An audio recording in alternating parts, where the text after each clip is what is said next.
자, 오늘 본문의 말씀은 에베소 4장으로 왔어요. 에베소 4장 1절에서부터 6절. 1절에서 그랬죠? 1절 보시면 그러므로 주 안에서 갇힌 내가 너희에게 원하노니 너희가 부르심을 입은 부름에 어떻게 행하라? 합당하게 행하라. 이 말씀 그대로 의지해서 너희를 부르심에 합당하게 행하라 라는 말씀의 제목으로 수요 예배 시간 은혜나도록 하겠습니다. 서두에서도 말씀드렸던 것처럼 참 올 여름 참 더웠죠? 그 참 더운 시간 다 지나고 9월도 지나고 10월도 며칠이 지나고 벌써 이제 추석도 지나고 15일이 지났습니다. 한 해가 얼마 남지 않았어요.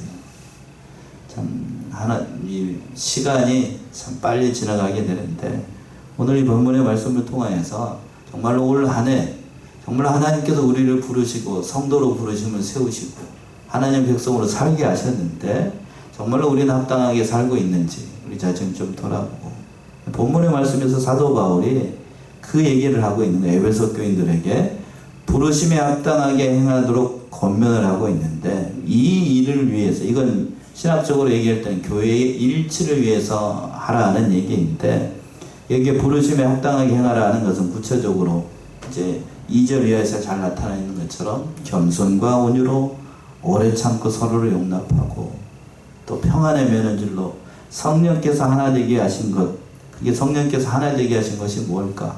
그걸 잘 지키라고 권면한 말씀이에요. 첫 번째 부르심에 합당하게 생활하기 위해서 뭐를 해야 될까? 1절과 2절 상반절에 있는 것처럼 겸손하고 온유해야만 부르심에 합당하게 생활할 수 있다는 겁니다. 먼저 1절 보시면 권면을 하고 있어요. 1절 보시면 그러므로 주 안에서 갇힌 내가 너희를 권하노니 너희가 부르심을 입은 부름에 합당하게 행하여 그러므로 주 안에서 갇힌 내가 너희를 권하노니 너희가 부르심을 입은 부름에 합당하게 행하여 사도 바울이 이 얘기를 하고 있어요. 그러니까 이 말씀 속에서 참으로 우리가 하나님의 부르심을 받았다. 그러면서 사도 바울이 이걸 권면을 하고 있는데 이 말씀 속에서 첫 번째 얘기를 할 때 그러므로 주 안에서 갇힌 내가 너희를 권하노니 주 안에서 갇혀 있다. 지금 사도 바울이 어디에 갇혀 있다는 거죠? 감옥에 갇혀 있다는 거예요. 그러니까 감옥에 갇혀 있으면서 너에게 권면하고 있다. 그러니까 합당하게 생활하는 것. 믿는 자로서 합당하게 생활한다는 것이 무엇인지를 권면하기 위해서 자기가 지금 갇혀 있다는 사실을 먼저 얘기를 하고 있는 거예요. 이 말씀을 하는 이유가 보면 3장 1절에서 그랬어요. 3장 1절에서도 그랬죠. 한번 읽어보시겠어요? 3장 1절. 이러함으로 그리스도 예수의 일로 너희 이방을 위하여 갇힌 자 된 나 바울은 거기서도 갇혀 있다라고 그랬습니다. 여러 가지 의미가 있습니다만 주와 복음을 위해서 충성했는데 누구보다도 하나님을 위해서 충성을 했습니다. 근데 어디에 갇혀 있어요? 로마의 감옥에 갇혀 있는 거예요. 그러니까 여기서 생각할 수 있는 건 사도 바울이 로마의 감옥에 갇혀 있는 걸 뭐 자랑 삼아서 하는 얘기가 아니고 그런 의미가 담겨 있어요. 주와 복음을 위해서 충성하다 보게 되면 뜻하지 않는 일들이 우리 가운데 있다는 얘기예요? 없다는 얘기예요? 있다는 얘기입니다. 충성했어요. 주님을 위해서 충성하고 주님을 위해서 몸된 교회를 위해서 뭐 각종 일들을 충성을 하고 모든 일을 했음에도 불구하고 사도 바울은 감옥에 갇히고 감옥에 갇힐 뿐입니까? 좀 뒤에 가서는 순교의 제물이 되기도 하고 오늘날 우리 성도들도 마찬가지죠.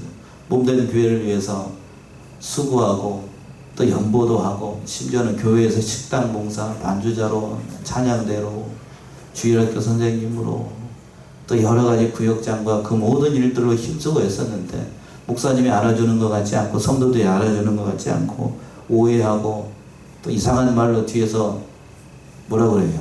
뒷담화라고 그러죠? 이상하게 막 헐뜯는 말 하고 그럴 때마다 속이 상합니다. 속이 상해요.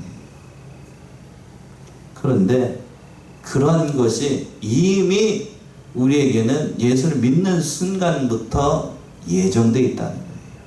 예산을 편성을 해놔야 돼요. 예산을 편성해. 그러니까 사도 바울은 어디에 갇혔어요? 감옥에 갇혔어요. 그렇다고 여러분들은 주와 복음에서 충성했다라고 해서 다른 사람의 오해는 받아도 감옥에 갇히진 않잖아요. 그거에 비한다라고 하면 우리가 정말 얼마나 좋은 환경에서 예수 믿는지 알 수가 없다. 그 조금 다른 사람과 그 얽히고 설키는 것 때문에, 그것 때문에, 고난 때문에 좀 더 범위를 넓힌다라고 하면, 주와 복음에서 충성하고 성도들을 위해서 몸된 교회를 충성한다라고 해서 다른 사람들이 나를 알아주지 못하고 오해한다라고 해서 그거를 고깝게 생각하거나 왜 나에게 이런 일이 있을까, 뭐 이렇게 이상하게 얘기할 필요 없어요. 마땅히 있어야 될 일인 줄로 알아야 되는 거예요. 그래서 하반절의 말씀이 그 말씀이에요. 너희가 부르심을 입은 부름에 어떻게 하라? 합당히 하라. 여기서도 하고 싶은 얘기가 참 많습니다만, 우리가 구원을 얻은 건 하나님께서 우리를 어떻게 해주신 거예요? 불러 주신 겁니다. 이걸 신학적으로 표현할 때에는 콜이라고 해요. 콜링. 여러분이 이 자리에 앉아있는 건 누가 부르신 거예요? 하나님 부르신 거예요. 여러분이 내 발로 아이고 오늘 수요 예배다, 아이고 늦으면 안 되지, 바빠, 얼른 먹고 내 발로 열심히 뛰어와가지고 이 자리에 앉아있는 것 같습니다만, 그 모든 배경 가운데 그 뒤를 주장하시는 건 누구를 통해서? 하나님께서 특별히 우리 안에 계신 성령의 감동으로 우리에게 열심히 내게 하시고, 또 안 나가면 또 목사님 얼굴 어떻게 보냐, 이게 얼마 되지도 않는 성도들 내가라도 빠져야 되면 안 되겠지, 그런 열심을 주신 것도 다 하나님께서 그 마음 가운데 역사를 하셔서 그렇게 하는 겁니다. 불렀어. 이걸 두 가지로 나눠서 부른다, 콜링을 두 가지로 얘기를 하는데, 내적 소명이라는 게 우리말로는 소명이라고 얘기를 하죠. 내적 소명이 있고, 그리고 무슨 소명이 있겠습니까? 반대편에 외적 소명이 있어요. 내적 소명이라고 하는 것은 내가 하나님께서 나를 부르시고 내가 하나님의 백성이라는 사실을 누가 아는 거예요? 나 스스로 아는 거예요.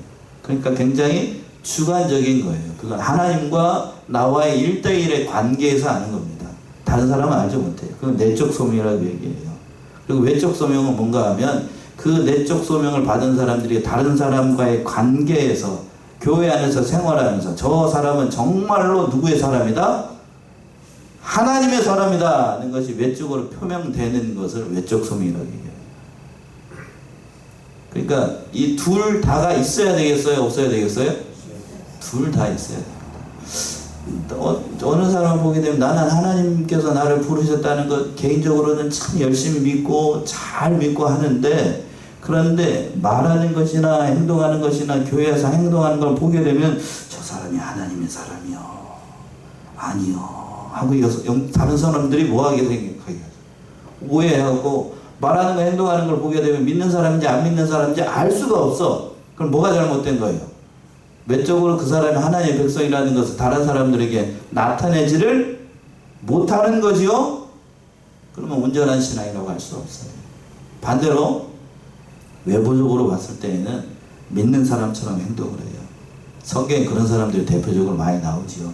예수님 당시에 서기관들, 바리새인들, 제사장들, 외부적으로 봤을 때에는 얼마나 누구를 잘 믿는 것처럼, 하나님 잘 믿는 것처럼 포장을 해가지고 그냥 겉은 그냥 번지르르하게 그냥 하나님 믿는 것처럼 해요. 근데 속은 믿었어요, 안 믿었어요? 안 믿었어요. 오늘날 어떤 사람들이 많을까요? 오늘 현대를 살아가고 있는 크리스찬들, 내적 소명을 받은 사람들, 아니면 외적 소명을 받은 사람들, 어느 쪽이 더 많은 것 같아요? 겉모양은 화려한 성도들이 많은 것 같습니까? 아니면 자기는 잘 믿는 것 같아 다른 사람들한테 보지 못하는 성도들이 어느 쪽이 많은 것 같아요? 예? 제가 봤을 때는 반반인 것 같아요. 반반. 10명 중에 우리 교회는 그런 사람이 안 믿는 사람도 없고, 10명 중에 8, 9명은 거치 제대로 잘 안 돼 있든지 소갈머리가 그냥 저기 하던 성도들이 반반인 것 같고, 그 중에 10명 중에 한두 명 겉과 속이 잘 갖춰져서 하나님 앞에 온전하게 그 드리는 잘 자라나가는 그런 성도들인 것 같아요. 사도 바울이 그 얘기를 하고 있는 거예요. 하나님께서 너희를 부르신 하나님의 백성이라는 것을 믿는다라고 하면, 너희를 부르신 그 자리에서 하나님의 백성답게 살라는 얘기예요. 아멘이십니까? 그렇게 살라고요. 그렇게 살라고. 제발 에베소 교인들에게, 오늘날 사랑하는 현대 크리스찬들에게, 범위를 좁힌다라고 하면 사랑하는 어느 교회 성도들에게, 성안교회 성도들에게. 너희를 하나님께서 부르셨다. 부르신 걸 안다라고 하면 하나님의 백성답게 살라는 얘기예요. 어떻게 살라는 건가? 1절과 2절 상반절에서 보시면 그 얘기를 하고 있어요. 그 얘기를 겸손하고 온유함으로 행해야 된다라고 얘기를 하고 있습니다. 2절 읽어보시겠습니까? 2절. 모든 겸손과 온유로 하고 오래 참음으로 사랑 가운데서 서로 용납하고. 예. 상반절 보시면 모든 뭐와 뭘로 하라고 그랬어요? 겸손과 온유함으로 하라라고 됐어요. 사도 바울이 부르심에 합당한 성도를 살려고 하면 첫 번째로 얘기하고 있는 게 뭐냐면 사람이 어떻게 해야 된다고요? 겸손해야 된다. 겸손해야 된다. 그래서 기독교 핵심 교리 가운데 가장 중요한 덕목을 둘러라고 하면 이 바로 겸손이라고 할 수 있어요. 겸손. 하나님과의 관계가 바로 되어서 자기 것, 자기 생각, 자기 판단 다 내려놓고 오직 하나님 앞에서 자기를 온전하게 낮추는 게 도덕적인 겸손, 윤리적인 겸손이 아니라 자네는 하나님 앞에서 아무것도 아닌 존재다 라고 인정하는 걸 겸손이라고 해요. 겸손. 우리가 그 유교의 문화권에 있어가지고 속은 그렇지 않은데 이 속알머리는 그렇지가 않은데 겉으로 보이는 것을 위선으로 치장을 해가지고 겸손하게 말하는 것, 그런 겸손을 얘기하는 게 아니고 성경에서 얘기하는, 기독교 얘기에서 얘기하는 겸손이라고 하는 건 하나님 앞에서 나는 높은 존재이다, 낮은 존재이다, 낮은 존재이다, 자신을 부인하는 것, 그걸 겸손이라고 얘기해요. 겸손. 나는 하나님 앞에서 아무것도 아닙니다. 다 누가 하셨습니다? 하나님이 하셨습니다. 바로 그 겸손의 가장 그 본을 보이신 분이 바로 예수님이죠. 예수님. 빌립보 2장에 있는 것처럼 예수님은 하나님과 동등이에요. 창조주입니다. 그럼에도 불구하고 그 모든 것을 다 버리고 우리와 같은 몸을 입고 오셔가지고 우리와 같은 곳에 오셔가지고 어디에서 죽으시기까지? 십자가에 돌아가서 죽으시기까지 낮아지신 거예요. 그런 겸손을 배우라는 겁니다. 그런 겸손. 그렇게 겸손해야 된다. 참으로 겸손하게 행해야 돼. 자신을 낮추는 삶. 자, 미가 6장 8절 한번 봐볼까요? 하나님과 행하면서 어떻게 행하는 것이 정말로 겸손하게 사는 것인가? 미가 6장 8절 빨리 찾으실 수 있을지. 사랑과 주께서 선한 것이 무엇임을 내게 보이셨나니 여호와께서 내게 구하시는 것은 오직 정의를 행하며 인자를 사랑하며 겸손하게 내 하나님과 함께 행하는 것이 아니냐. 그렇죠. 6절 8절에서 그랬습니다. 미가 6장 8절에서 사람아 주께서 선한 것이 무엇임을 내게 보이셨나니 여호와께서 내게 구하시는 것이 오직 뭐를 행하고 공의를 행하고 또 인자를 사랑하고 또 중요한 표현이 나오죠. 겸손히 누구와 함께? 하나님과 함께 행하는 거예요.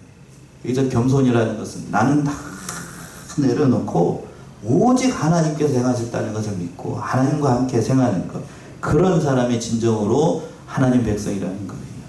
또 중요한 표현이 뭐라고 나왔냐면 온유라는 말이 나왔어요. 겸손과 온유, 항상 이렇게 같이 붙어 다니는 경우들이 많은데 바로 이 참된 겸손과 참된 온유를 보이신 분이 예수님이기 때문에 그러한 마음을 반받으라는 얘기예요. 그래서 예수님께서 말씀하셨죠. 나는 마음이 온유하고 어떠하니? 겸손하니. 그러니까 예수님의 마음을 본받아서 정말로 하나님 앞에서 그 모든 것을 다 내려놓고 오직 하나님의 영광을 위해서 사셨던 예수 그리스도의 그 본을 받아 예수님과 같은 그런 마음을 품고 성도들을 진심으로 사랑하고 그렇게 하라는 거예요. 온유하고 겸손하게 다른 사람들이 인정할 줄도 알고 하나님 앞에서 자기를 다 내려놓고 오직 하나님만 높이는 그러한 삶을 사는 것이 하나님 앞에서 합당한 사람으로 사는 것이다 라고 사도 바울이 얘기하고 있습니다. 두 번째 중요한 사실이 2절 하반절에 있는 것처럼 오래 참음으로 사랑 가운데서 서로 용납해야 된다라고 얘기하고 있어요. 2절 하반절에서 그랬죠. 오래 참음으로 사랑 가운데서 서로 어떻게 하라고요? 용납하라. 오래 참아야 돼. 오래 참아. 고린도전 13장을 일명 무슨 장이라고 얘기를 하냐면 무슨 장이라고 합니까? 사랑이라는 말이 많이 나왔어요. 사랑장이라고 보통 얘기를 해요. 근데 원어적인 의미에서 사랑이라고 하는 건 오래 참는다라고 하는 건 자신의 분노하는 감정, 자신의 그러한 것들을 다 자제하는 것, 다 참는 것, 오래 참는다는 것이 그거예요. 오래 참는다는 것. 우리가 하루하루 삶 속에서 죄를 많이 짓습니다. 자, 3일 동안 나는 내가 생각해봐도 아무 죄도 짓지 않았습니다. 그런 사람 발 들어보세요. 손 들라고 안 들으니까 나는 절대로 한 번도 생각으로나 마음으로나 심지어는 꿈속에서라도 죄를 지은 적이 없습니다. 그런 사람들 발 들어보세요. 한 사람도 안 들고 있군요. 예. 그런 사람 없지요? 그런 사람 없습니다. 하나님께서 그러한 죄 많은 인생 가운데 우리 인생들을 구원하시는 건 하나님께서 우리를 어떻게 참아주시기 때문에요? 오래 참으시는 거예요. 제가 저를 봐도 정말 하나님께서 어떻게 참으시는 것 같냐면 정말 오래 참으십니다. 정말 오래 참으십니다. 참아주시지 않았으면 할 수가 없는 일이에요. 할 수가 없는 일. 그러니까 그 오래 참는다라고 하는 것. 그 하나님의 마음을 품고, 그러니까 우리들도 옆에 있는 성도들이 좀 나보다 못하다라고 해서 그 형제를 향해서 뭐라고 생각하지 말고 하나님께서 우리를 어떻게 참아주시는 것처럼 오래 참아주시는 것처럼 다른 사람들도 오래 어떻게 해야 될까요? 참아야 돼요. 언제까지 참아야 돼요, 목사님? 답이 있어요. 야고보 5장을 한번 넣으세요. 야고보 5장 7절에서부터 8절. 언제까지 참아야 될까? 이거 여기 답이 있어요. 야고보 5장 7절에서부터 8절 보세요. 그러므로 형제들아 죄 강림하시기까지 길이 참으라. 보라 농부가 땅에서 나는 귀한 열매를 바라고 길이 참아 이른 비와 늦은 비를 기다리나니 너희도 길이 참고 마음을 굳게 하라. 주의 강림이 가까우니라. 예, 답이 있죠. 언제까지 참으라고 되어 있습니다. 야고보는 그렇게 얘기했어요. 그러므로 형제들아 주의 어디야 뭐가 하기까지? 강림하기까지. 주님이 재림하시는 그날까지 참으래. 그럼 뭔 소리야 이게? 계속 뭐 하라는 얘기야? 참기만 하라는 얘기야. 참기만 하라. 참으라. 나는 다혈질이라고 해가지고 한번 내뱉은 이렇게 딱 소각대기 한번 딱 찌르고 뒤끝이 없습니다 라고 얘기하는 사람이 가끔 있습니다. 자기는 뒤끝이 없어도 그 말을 듣고 마음의 상처를 받는 사람은 뒤끝이 있을까요? 없을까요? 있어요. 장난 아닙니다. 장난 아닙니다. 함부로 얘기하면 안 돼. 나는 한 번 예표로 얘기한 거 마음에 품지 않고 자기 역한 감정 없어가지고 저기 한 거지. 자기는 그런 거 역한 심정으로 그런 말을 한 거 아니야. 이미 그 사람은 뭐 한 거예요? 그 말을 듣고 어떻게 된 상태죠? 이미 그룹기 상태예요. 이미 회복할 수 없는 상태라고. 그러니까 뭐 하라고요? 참아야 된다고. 참아야 돼. 부부 관계에서도 저도 어르신들 앞에서 그렇습니다만 부부 관계에서도 절대 해서는 안 되는 말이 있죠. 있습니까? 없습니까? 있어요. 절대로 해서는 안 되는 말이 있어. 그런 말 함부로 하면 안 돼. 근데 오늘날에는 부부 관계에서도 당신과 나는 좀 지나면 애 크면은 뭐 한다고 그럽니까? 이 쪼개진다. 삼원한다. 이혼이라는 말은 참아 못하겠고 삼원한다. 예? 당신은 나랑 만나지 않았어야 된다. 예? 혼자 살아야 된다. 그런 말은 하면 되겠어요? 안 되겠어요?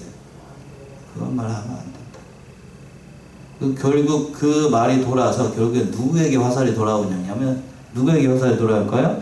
자기에게도 돌아와요. 자기에게. 그리고 남편이나 아내의 허물도 다른 사람한테 얘기하는 게 아니라고요. 특히나 여자 성도님들이 무슨 독립투사 났어.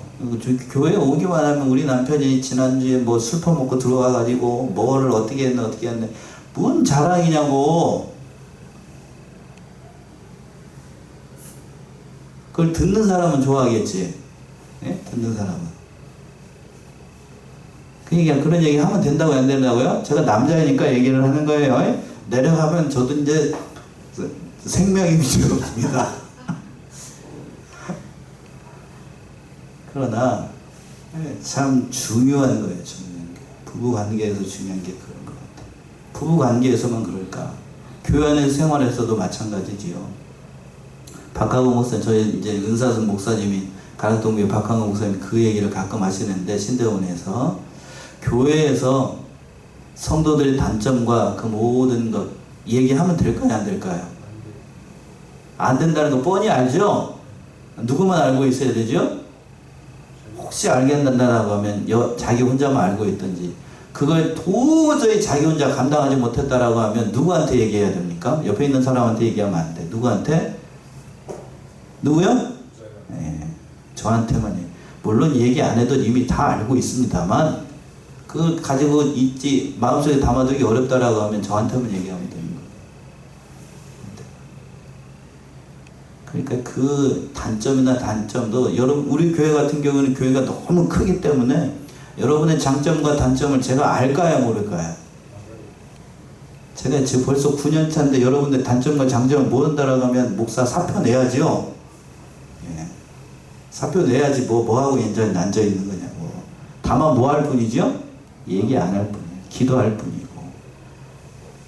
저기 같은 어느 전도사님이 그런 얘기를 하시더라고요. 가까이 있는 전도사님이 저랑 같이 차 운행하면, 누군지 아시겠죠? 그럼 그분이 가끔 옳은 얘기도 하셔요. 사람은 절대 고쳐서 못 쓴다고. 어떻게 한다고? 사람은 절대 어떻게 못 쓴다고? 고쳐서 못 써. 생겨먹은 대로, 소갈딱지 그대로, 있는 그대로야. 소갈딱지 그대로 써야 된다고. 맞아요, 틀려요? 맞아요. 사람 바뀔까요, 안 바뀔까요? 여러분 자신을 두고 하는 얘기만 생각하면 돼요. 사람 바뀔까요, 안 바뀔까요?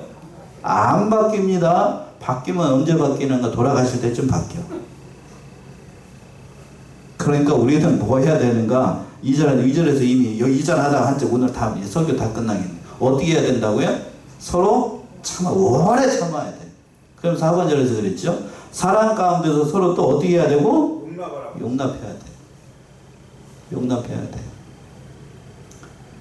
이제 우리 교회 성도님들이니까 다 얘기해도 되겠죠. 뭐 우진이가 요즘 6학년이 되더니 어렸을 때 1살, 2살, 3살 때 그 집사람이 이 핸드폰으로 동영상 찍어놓은 거 있죠? 자기 전에 그걸 보는 재미에 있어. 자기가 자기를 봐도 너무 귀엽거든. 이걸 봐야 자기가 잠이 온대. 그러면서. 지금은 그렇다는 얘기는, 지금은 자기가 봐도 이쁘다는 얘기, 안 이쁘다는 얘기야? 여러분들 얘기를 해보죠. 우리가 용납하는 거예요, 용납하는 거. 안 이뻐도, 예전과 같지 않아도 어떻게 하는 거죠? 이쁘다고 생각하고 용납하는 것처럼, 우리 성도들도 서로 뭐 해야 되니까, 사람 가운데서 안 이뻐도 어떻게 해야 되는 거예요? 이뻐해야 됩니다. 용납해야 돼요. 그렇게 생겨먹은 걸 어떻게 하겠냐고. 아멘이십니까?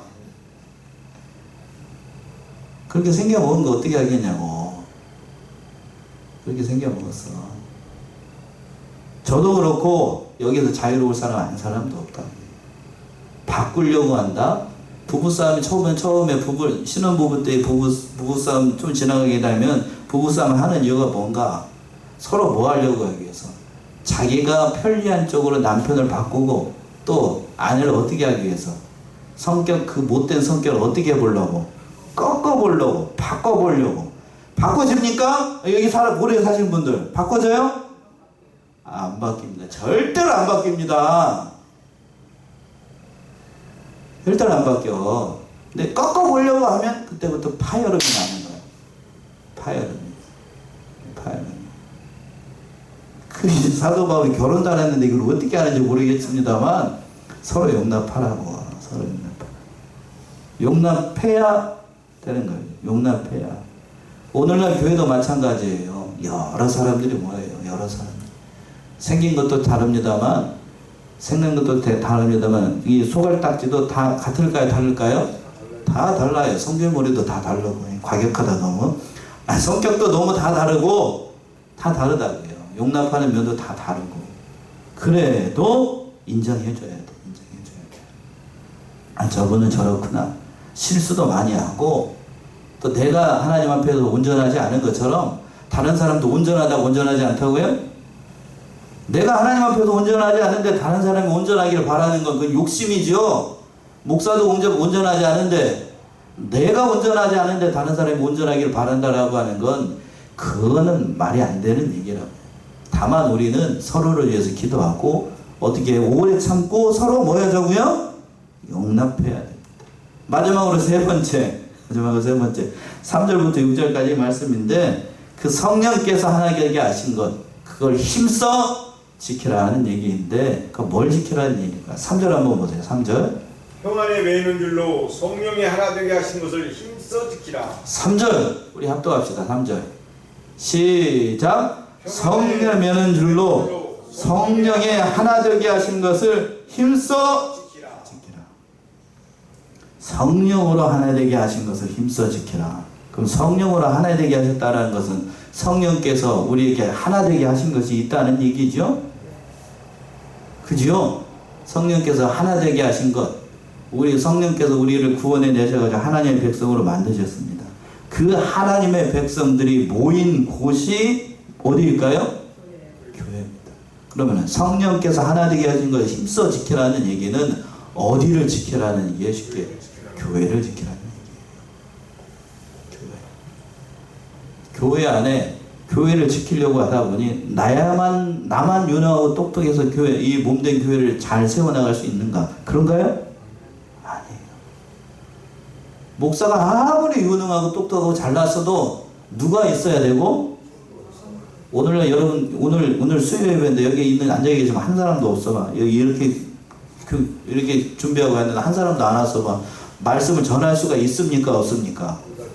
저는 천장만 바라보고 왜 오늘은 왜 안 오실까? 그러면서 땅만 바라보고 한숨 쉬고 있을 거라고. 그렇죠? 아무리 똑똑하고 유능해도 성도들이 있어야 되는 거고, 마찬가지인 것처럼 그 몸된 교회 안에도 나와 다른 사람이 있다라고 해서 다른 사람을 용납하지 못하고 용서하지 못하고 그렇다라고 하면 몸된 교회가 점점 이 규모를 키워나가고 하나님의 몸된 교회를 세워나갈 수가 없는 거예요. 그래서 2장에서 그랬지요? 2장 21절에서부터 22절 한번 봅시다. 2장 21절에서부터 22절. 그의 안에서 건물마다 서로 연결하여 주 안에서 성전이 되어가고 너희도 성령 안에서 하나님의 거하실 처소가 되기 위하여 예수 안에서 함께 지어져 가느니라. 예수 안에서 함께 어떻게 되고 있다고요? 지어져 가고 있어요. 함께 지어져 가고 있어. 4장 3절에서는 성령이 하나 되게 하신 걸 힘써 지켜라는 얘기는 그 얘기예요. 성전마다 우리가 몸된 교회를 세워나가고 있는데, 그 세워져 가고 있는 성전을 어떻게 하라고? 잘 지키라. 보이는 성전뿐만 아니라 보이지 않는 영적인 성전도 잘 지켜나가야 돼요. 그러니까 교회 안에서 누가 뭐하다 할 수도 없는 거고, 교회를 힘써 지키기 위한 것 얼마나 중요한지를 다 얘기를 하고 있는 겁니다. 자, 히브리서 10장을 한번 가보시겠어요? 여기서는 이렇게 얘기했어요. 히브리 10장 23절에서 25절. 몸된 교회를 세워나가기 위해서 어떻게 해야 되는가? 히브리 10장 23절에서부터 25절. 또 약속하신 이는 믿으시니 우리가 믿는 도리의 소망을 움직이지 말고 굳게 잡아 서로 돌아보아 사랑과 선행을 격려하며 모이기를 패하는 어떤 사람들의 습관과 같이 하지 말고 오직 권하여 그날이 가까움을 볼수록 더욱 그리하자. 예, 참으로 귀한 말씀인데 잘 보세요. 차근차근 한번 보세요. 또 약속하신 이는 믿으시니 우리가 믿는 도리의 소망을 움직이지 말고 어떻게 잡으라고요? 굳게 잡아.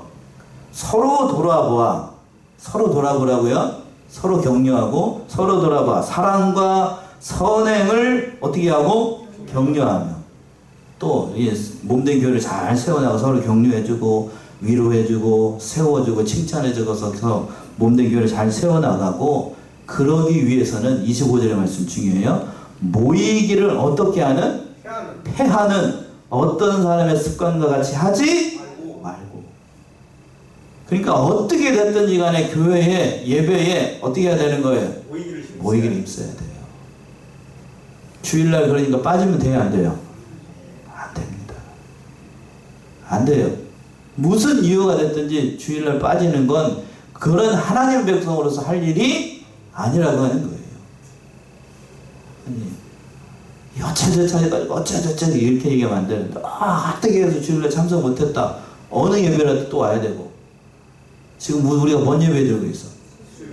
그렇게라도 하고, 새벽에 참여하고,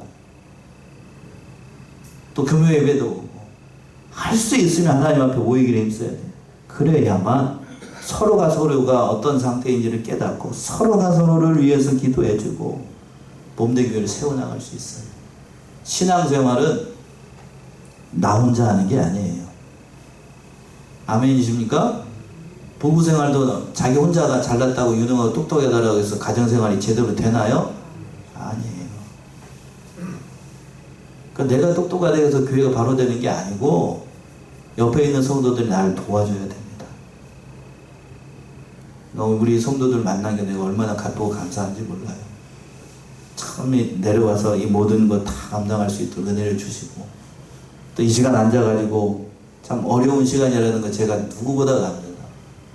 수요 예배 시간 7시 반 예배를 드리는데, 직장에서 끝나자마자 저녁을 드셨는지 어떻는지 알 수가 없습니다만, 여기에 앉으려고 하면 얼마나 마음이 바쁘고 그냥 밥이 코로 들어가는지 입으로 들어가는지 모르게끔 드시고 오셔가지고 이 자리에 앉아있을 거 아니냐고요. 그쵸? 그 모든 거 다 뒤로 예배에 앉아있는다라고 하는 거 얼마나 기쁘고 감사한 일이에요. 또 힘쓰고 애쓰고 있는 거고, 또 졸린데도 앉아있는 거고. 그러나 몸된 교회를 위해서 우리가 좀 더 힘내고 그 교회 어떻게든지 모이기를 힘쓰는 것이 몸된 교회를 세워나간다는 거예요. 마지막으로 4절부터 6절까지는 그 하나됨의 원리를 얘기를 하고 있는 겁니다. 신학적으로 설명을 하고 있어요. 4절부터 6절까지 보시면, 몸이 하나이요 성령이 하나이니 이와 같이 너희가 부르심의 한 소망 안에서 부르심을 입었느니라. 주도 하나이요 믿음도 하나이요 세례도 하나이요 하나님도 하나이시니 곧 만유의 아버지시라. 만유에 계시고 만유를 통일하시고 만유 가운데 계시도다. 예, 몸이 하나인 것처럼 성령도 하나이고 이와 같이 너희를 부르신 소망 가운데 부르심을 입었으니 주도 몇 분이고 하나이고 믿음도 여러 가지고 하나이고. 그러니까 그 하나된 믿음을 온전한 교회 안에서 잘 지켜나가라. 얼마나 기쁘고 감사한 일인지 너희가 교회 안에서 그걸 느껴야 된다. 사도 바울이 얘기를 하고 있는 거예요. 우리 사랑하는 성안의 성도님, 그 일을 위해서 우리가 하나님으로부터 뭘 받았다고요? 부르심을 받았습니다. 그러면 부르심을 받았으니까 그 부르심에 어떻게 생활하라고요? 합당하게 생활하라. 몸된 교회를 잘 지켜나가고 주님의 뜻을 이루어나가는 우리 사랑하는 성안의 성도님들 모두가 되시기 바랍니다. 기도하겠습니다.